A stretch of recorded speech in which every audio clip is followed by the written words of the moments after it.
Most wanted Maoist party కేంద్ర committee సభ్యురాలు Kishan G భార్య పోతుల కల్పన అలియా సుజాతక్క 43 ఏళ్లుగా నిషేధిత సిపిఐ మావోయిస్ట్ పార్టీలో పనిచేసినట్టు డీజీపీ జితేందర్ అన్నారు. ఇవాళ ఆయన సమక్షంలో Sujatha లొంగిపోయారు.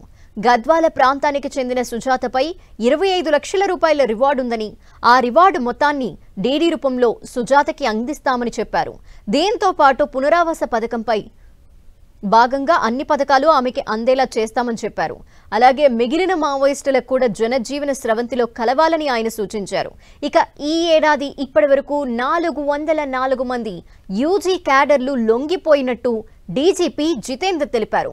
Most wanted Maoist party కేంద్ర కమిటీ సభ్యురాలు కిషన్ జీ భార్య పోతుల కల్పన అలియా సుజాతక్క తెలంగాణ పోలీసుల ఎదుట లొంగిపోయారు. గద్వాల ప్రాంతానికి చెందిన సుజాతక్క యవ్వనంలోనే నక్సలైట్ ఉద్యమానికి ఆకర్షితులయ్యారు.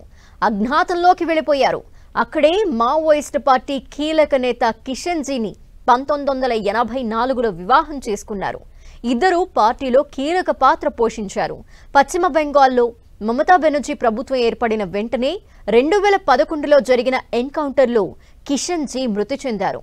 అయితే ఆ తర్వాత కూడా సుజాతక్క వెనక్కి తగ్గలేదు. పార్టీ కోసం పని చేస్తూనే ఉన్నారు.